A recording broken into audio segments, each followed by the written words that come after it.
सामेईन, जिस दिन से भारत और पाकिस्तान मारिज़े वजूद में आए उस दिन से लेकर आज तक ये दोनों ममालिक एक दूसरे के सख्त हरीफ हैं।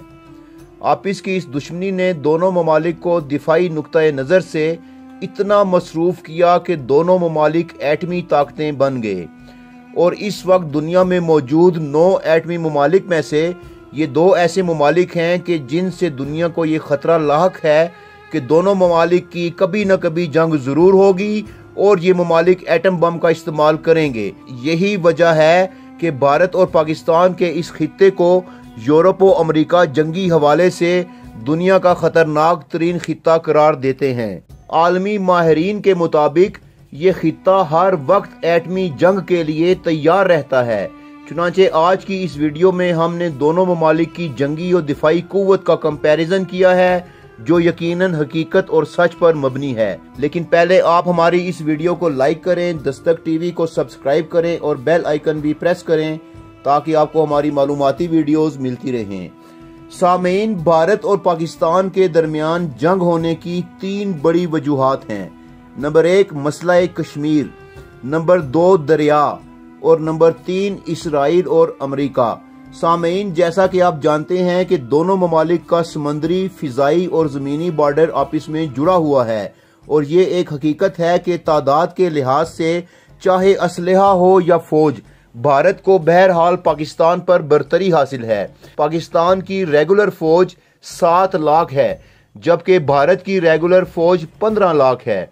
भारत के पास मौजूद टैंक्स, जंगी तैयारे और आबदोजें पाकिस्तान से 3 गुना ज्यादा हैं। लेकिन दुनिया इस हकीकत से इनकार नहीं कर सकती कि 1965 की जंग में भी भारत को यही बरतरी हासिल थी, लेकिन भारत को इस जंग में पाकिस्तानी अफवाज की तरफ से जबरदस्त नुकसान उठाना पड़ा।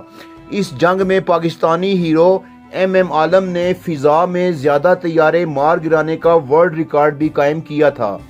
सियालकोट चवंडा के महाज पर दोनों ममालिक में टैंकों की जो जंग लड़ी गई वो दूसरी जंग अजीम के बाद सबसे बड़ी जंग थी और इस जंग में भारत को ऐसी जबरदस्त मार पड़ी कि पाकिस्तानी फौज ने चविंडा को भारतीय टैंकों का कब्रिस्तान बना के रख दिया। सामेईन, भारत के पास इस वक्त 3 जदीद हथियार हैं जिनसे पाकिस्तान को खतरा है।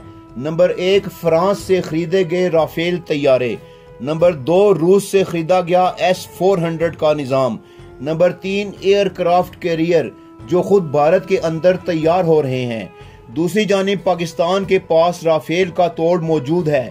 पाकिस्तान ने चाइना से J-10C तैयारे हासिल कर लिए हैं।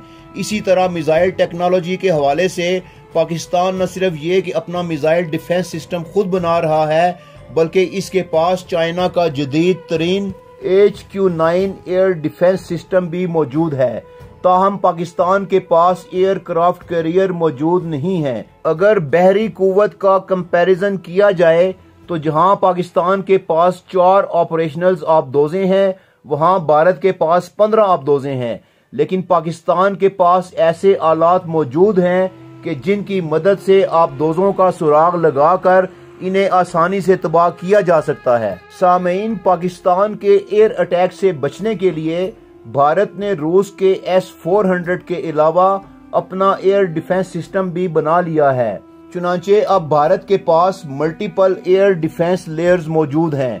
इसका बड़ा फायदा ये है कि अगर दुश्मन के फिजाई हमले से एयर डिफेंस सिस्टम की पहली सतह तबाह हो भी जाए फिर भी दूसरी और तीसरी सतह मौजूद रहती है जिस वजह से दुश्मन का फिजाई हमला नाकाम हो जाता है। चीन की मुखालिफत की वजह से अगले चंद सालों में अमेरिका भी भारत को ये डिफेंस सिस्टम मुहैया करेगा जिसके बाद भारत की फिजाई बरतरी और वाज़ेह हो जाएगी। सामेईन, भारत के साथ पिछले 18-20 सालों से एक बहुत बड़ा मसला 2 फ्रंट डॉक्ट्राइन भी है, यानी भारत की चाहे पाकिस्तान से जंग हो या चाइना से, ये दोनों ममालिक मिलकर भारत के खिलाफ जंग करेंगे। इस मसले पर अमेरिका को भी बहुत तशवीश है लेकिन इसका अभी तक भारत या अमेरिका कोई तोड़ नहीं कर सके। सामेईन, अगर जंग की तवालत का जायजा लिया जाए तो भारत के पास पाकिस्तान के खिलाफ लगातार 40 दिन तक जंग करने का गोला बारूद मौजूद है। जबकि पाकिस्तान के पास रिजर्व असलहा इतना है कि पाकिस्तान लगातार 90 दिन तक भारत के खिलाफ जंग कर सकता है। इसके अलावा पाकिस्तान के पास ऐसी टेक्नोलॉजी भी मौजूद है जो दुश्मन के आलात को जैम कर सकती है। पाकिस्तान को जो एक सबसे बड़ा बेनिफिट हासिल है और जिसे दुनिया भी मानती है, वो leading from the front line है। पाकिस्तान की फौज एक ऐसी फौज है जिसके सिपाही और अफसरान मिलकर जंग लड़ते हैं, जिस वजह से सिपाहियों के हौसले हमेशा बुलंद रहते हैं, जबकि भारत के सिपाही फ्रंट लाइन पर होते हैं लेकिन उनके अफसरान पीछे होते हैं, जिस वजह से फौज का मोराल गिरने के बायस जबरदस्त नुकसान पहुंचता है। सामीन, जंग की सूरत में जो भी मुल्क पहले एटमी हमला करेगा, अगरचे दूसरा मुल्क तबाह हो जाएगा, लेकिन वो तबाह होने के बावजूद भी जवाबी एटमी हमला करने की सलाहियत रखता है। पाकिस्तान को एक बड़ा बेनिफिट ये भी हासिल है कि इसका एटमी प्रोग्राम किसी एक जगह पर नहीं है, बल्कि ये पूरे मुल्क में फैला हुआ है। सामीन, जंग इत्तेफाको, इत्तेहाद, हौसले और जंगी तकनीक से जीती जाती है और भारत ये बात खूब जानता है कि पाकिस्तान इन तीनों खूबियों से माला माल है। जंग छिड़ने की सूरत में हर पाकिस्तानी फौजी के साथ 5 से 10 जिहादी तरबियत याफ्ता जवान जरूर होंगे। इसी तरह अफगानी तालिबान की भी पाकिस्तान को भरपूर मदद हासिल होगी। इसके अलावा भारत के अंदर से पाकिस्तान इसे जबरदस्त नुकसान से दोचार कर सकता है। वैसे भी भारत के खिलाफ जंग और फिर फतह की पेशगोई हमें 1400 साल कबल आकाए नामदार सल्लल्लाहु ताला अलैहि व आलिहि वसल्लम ने सुना दी है। यही वो जंग होगी जिसमें न सिर्फ हर पाकिस्तानी जवान बल्कि खवातीन ने भी सर पे कफन बांध रखा होगा। पाकिस्तान का मुकद्दर, पाकिस्तान का नसीब, नस्रुम मिनल्लाहि व फतहुन करीब। सामीन, अब हम आपसे इजाजत चाहेंगे। अल्लाह निगहबान।